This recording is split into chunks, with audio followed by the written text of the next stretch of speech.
င်္ဂလာပါဒါကျွန်တော်တငယ်ချင်းကိုမိုးမင်းရဲ့လက်ရာလေးပေါ့နော်ဒါမိဘတွေကိုကြောဖို့ကျွန်တော်တို့စင်နေတာပေါ့နော်အဲ့တော့ဒီမှာတွဲမုံတွဲနီးစင်မုံစီနီးပါတခါတည်းပြောပေးမယ်ပေါ့နော်အဲ့တော့ဒီမှာဆိုရင်ဘာသုံးထားလဲဆိုရင်ပတိကကျွန်တော်တို့လိုက်ဖို့ဖို့125 AA ရှိတယ်ပတိကို၄လုံးတွဲထားတာပေါ့နော်အဲ့တော့တွဲဖို့125 AA ပါ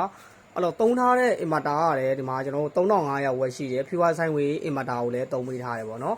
အဲ့တော့ပတိတွေတစ်လုံးနဲ့တစ်လုံးညီအောင်လို့ဒီမှာကျွန်တော်တို့ဘယ်လင်စာလေးပါထည့်ထားတယ်ပေါ့နော်ပတိတွေအရေးရှိအသုံးခံဖို့အတွက်ပြီးလို့ရှိရင်ကျွန်တော်တို့ဒီမှာလုံးဝအကောင်းစား BMX ထည့်ပေးထားတယ်ပေါ့နော်ဒီအကောင်းက BMX ကိုထည့်ပေးထားတယ်အဲ့တော့ဒီကောင်က JK Bluetooth ကပ်ပေါ့နော် Bluetooth နဲ့ကျွန်တော်ဖုန်းထဲမှာလည်းဒီကောင်လေးဆဲညီမညီအားရှိမရှိဘူးကျွန်တော်တို့ဖုန်းနဲ့ချိတ်ပြီးတော့လည်းကြည့်လို့ရတယ်ပေါ့နော်လုံးဝအကောင်းစားထည့်ပေးထားတာပေါ့နော်အဲ့တော့ကျွန်တော်တို့ဒါကသူ့ကိုထဲမဲ့ဘောက်ပေါ့နော်ကျွန်တော်တို့လောလောဆယ်ဘောက်ထဲတော့ထဲမပြတော့ဘူးအဲ့တော့ဒီဘောက်မှာပါတဲ့ကျိုးတွဲထားတာလေးကျွန်တော်တစ်ချက်ပြပြီးပေါ့နော်လုံးဝကိုလက်ရတည်သက်လေးလှုပ်ထားတာပေါ့နော်ကဲအဲ့တော့ကျွန်တော်စပြီးတော့တွဲတာလေးထဲတာလေးတစ်ချက်ပြပေးမယ်ပေါ့နော်အဲ့တော့ကျွန်တော်တို့အရင်ဦးဆုံးဒီမှာကျွန်တော်တို့ကဘယ်လင်စာဒီ socket လေးကိုကျွန်တော်ဆွတ်မှာပေါ့နော်အဲ့တော့သူကမားစရာတော့မရှိဘူးပေါ့နော်သူ socket နဲ့သူတော်မှဝင်မှာပေါ့နော်အဲ့တော့ကျွန်တော်တို့ဒီမှာဘယ်လင်စာကိုချိတ်လိုက်ပြီးဆိုရင်ဒီမှာဘယ်လင်စာမှာမီးအပြလေးတစ်ချက်ပြပေးရပေါ့နော်ကျွန်တော် socket တက်ပြီးဆိုရင်အဲ့တော့ကျွန်တော်တို့ကဒီဘယ်လင်စာကကျွန်တော်တို့ကဒါ live ဖို့အတွက်ပေါ့နော် 4S ဘယ်လင်စာလေးပါအဲ့တော့ဘယ်လင်စာမှာပါလာကျိုးက9ချောင်းပေါ့နော်အဲ့တော့သူ့ socket လေးကလည်းမားစရာမလိုဘူးပေါ့နော်အဲ့တော့ပြီးလို့ရှိရင်ကျွန်တော်တို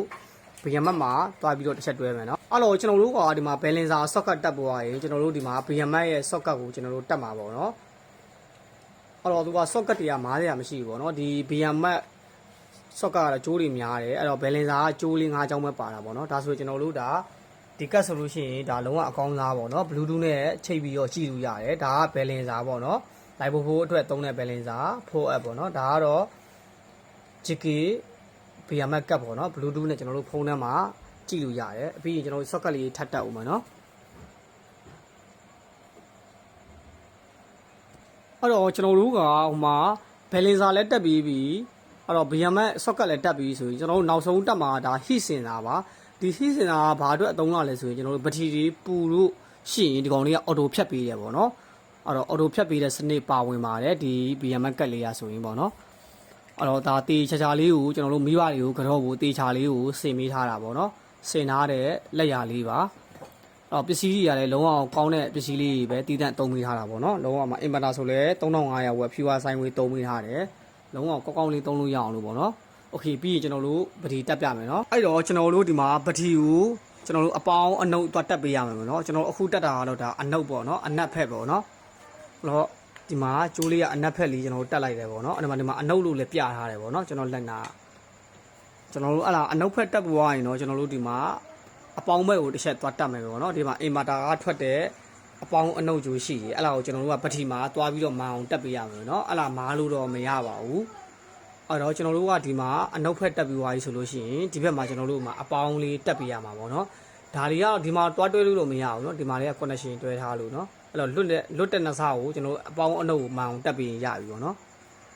အဲ့တော့ကျွန်တော်တို့ကဒီ inverter ကထွက်တဲ့အနေအနဲ့ကျိုးနှချောင်းကိုပေါ့နော်ကျွန်တော်ဘက်ထရီမှာတွားတက်ကမှာပေါ့နော်အဲ့တော့တွားတက်မှာဖြစ်တော့လောဆိုတော့ကျွန်တော်တို့ဒီမှာဘက်ထရီအနှုတ်ဆက်တက်ပေါ်သွားပြီပေါ့နော်ဟိုဘက်မှာဆိုကျွန်တော်တို့ဘက်ထရီရဲ့အပေါင်းစားကိုတွားတက်ပေးရမှာပေါ့နော်အဲ့တော့ကျွန်တော်တို့ဒီပတိအင်ဗာတာကထွက်တယ်ဒီပတိအနေနဲ့အကျိုးနှချောင်းကိုပတိမှာသွားတက်ပြီးရင်လည်းကျွန်တော်တို့ကဒီကိုမီးရမရောက်သေးဘူးပေါ့နော်ဘာလို့မရောက်သေးတာလဲဆိုရင်ဒီမှာကျွန်တော်တို့ဒီ BMX ကိုကျွန်တော်တို့ကဖွင့်ပေးရအောင်ပါပေါ့နော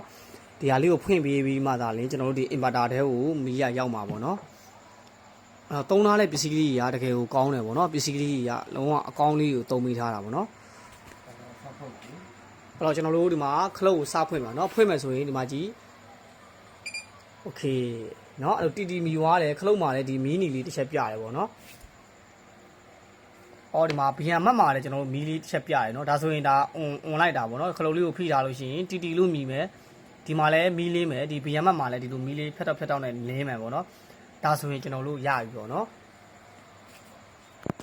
ဒီမှာကျွန်တော်တို့ကဒီကောင်သုံးမဲ့ဆိုရင်ကျွန်တော်ဒီ software လေးတော့ဖုန်းထဲထည့်ထားဖို့လိုတယ်ပေါ့နော်ဒီမှာ BMS လို့ရေးထားတယ်ပေါ့နော်ဒီမှာတိတ်ပုံစံလေးအဲ့တော့အဲ့လားလေးကိုနှိပ်ပြီးတော့ကျွန်တော်တို့ကပထမအားဘယ်လောက်ရှိရဲဆဲလေးတစ်လုံးနဲ့တစ်လုံးညီလားမညီလားဆိုတာကိုကျွန်တော်တို့ကကြည့်လို့ရတယ်ပေါ့နော်အဲ့တော့ကျွန်တော်တို့ဒီ software လေးတွေကိုဝင်လိုက်ပြီးပေါ့နော်ဝင်လိုက်ပြီးဆိုရင်ကျွန်တော်တို့ပထီရာခိုင်နှုန်းဘယ်လောက်ကြံသေးလဲပြီးရင်ကျွန်တော်တို့စင်ထားတဲ့ဒီ O4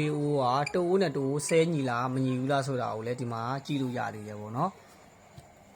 အဲ့တော့ကျွန်တော်တို့ဒီမှာဒီ software ကိုနှိပ်လိုက်ပြီးဆိုတာလည်းကျွန်တော်တို့ဒီမှာကြည့်လို့ရပြီပေါ့နော်ပထီတွေဘိုးတွေအားတွေတော့ဆဲညီတာတွေမညီတာတွေဒီမှာအကုန်လုံးလိုက်ကြည့်လို့ရပြီเนาะအဲ့တော့ကျွန်တော်တို့ဒီဘက်ကိုတစ်ချက်ရွှေ့လိုက်ရင်ဒီမှာကျွန်တော်တို့တုံးထားတာကလိုက်ဖို့လေးလုံးဆိုတော့ဒီမှာကျွန်တော်တို့လေးဆိုပြီးတော့ကျွန်တော်တို့ဒီမှာပြောင်းမိရမှာပေါ့เนาะအဲ့တော့ပထီက A ကတစ်လုံးကို 125A ဖြစ်တဲ့အတွက်ကြောင့်လို့ဒီမှာ125ဆိုပြီးတော့ကျွန်တော်တို့ကဒီမှာပြန်ထည့်ရမှာပေါ့เนาะဒီမှာပတ်စက်ခွက်ဒီမှာပတ်စက်ခွက်ပြောင်းလို့လည်းရတယ်ပေါ့เนาะပတ်စက်ခွက်နှိပ်ပြီးတော့ဒါလေးပြန်ထားလို့ရတယ်ပေါ့เนาะ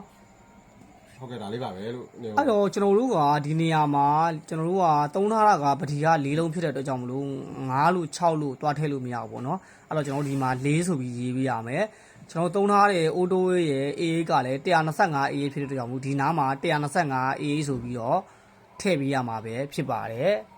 ကဲဒါကျွန်တော်တို့အခုစသုံးမှာပေါ့เนาะ AC ပန်ကာတွေ TV တွေလက်တော့တွေဟိကန်းတွေအကုန်လုံးသုံးလို့ရတယ်ပေါ့เนาะကဲကျွန်တော်တငယ်ချင်းတွေရဲ့မိဘတွေအတွက်ကိုတေချာလေးလုပ်ပြီးထားတော့ကဲဒီတက်မကကြီးွားပါစေကျွန်တော်တကယ်ချင်းနဲ့ကဲကျွန်တော်စမ်းသုံးပြမယ်ပေါ့နော်လောဆယ်ဟီကန်သုံးမယ် AC ပန်ကသုံးမယ်ပေါ့နော်အဲ့တော့ကျွန်တော်ဒီအင်ဗာတာကိုကျွန်တော်စပြီးတော့ online မယ်ပေါ့နော် online ရင်သူ့ရဲ့ display ကလုံးဝလာတယ်ဗျာဒီမှာပေါ်တာနော်ဒါဆိုရင်ကျွန်တော်တို့ပထီရဲ့ရာခိုင်နှုန်းကြည့်လို့ရတယ်ပေါ့နော်အဲ့မှာဘယ်တော့သုံးနေရတယ်ဘယ်တော့ဝက်နဲ့သုံးနေဆိုတာကိုကြည့်လို့ရတယ်အဲ့တော့ကျွန်တော်အခုကဒီမှာ AC ပန်ကာကိုတစ်ချက်ဖွင့်ပြမယ်ပေါ့နော်အဲ့တော့ AC ပန်ကာကျွန်တော်တစ်ချက်ဖွင့်ပြမယ်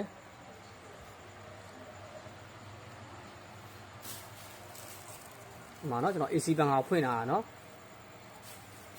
โอเคကျွန်တော်ဗျိုင်သုံးလို့ရတယ်ပြီးလို့ရှိရင်ကျွန်တော်ဒီမှာဟိကန်လည်းကျွန်တော်တို့ဝက်ကအဲ့တော့ကျွန်တော်ဒီမှာတစ်ဗျိုင်ထဲမှာဘာတွေသုံးမလဲဆိုရင်ဒီမှာကျွန်တော် AC ပန်ကာလည်းဖွင့်ထားရတယ်အဲ့တော့ဒီမှာကျွန်တော်300ဝက်ရှိတဲ့ဟိကန်လည်းကျွန်တော်တို့နော်ဒီမှာနော်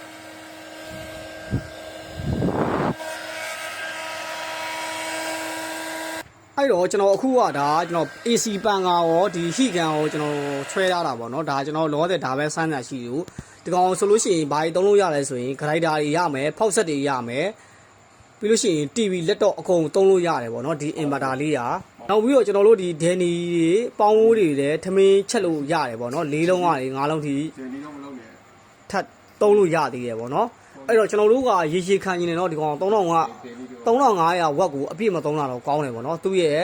1500လို့2000လို့လောက်ပဲဆွဲတာကောင်းတယ်အဲ့တော့ဒီကောင် display လေးကလည်းလုံးဝလာတယ်နော်ပစ္စည်း quality လေးကလည်းဘာမှပြောကြမလို့ဥမာထဲမဲ့ပုံကတော့ဒီမှာပါကျွန်တော်တို့ထဲမှာတော့လောဆယ်ထဲမပြတော့ဘူးနောက်နေ့မှာတေချာလေးစင်ပါပေါ့နော်ထဲပဲကဖြစ်ပါတယ်ခဲကျွန်တော်တကယ်ချင်းကြီးပွားတိုးတက်အောင်မြင်ပါစေနော်โอเค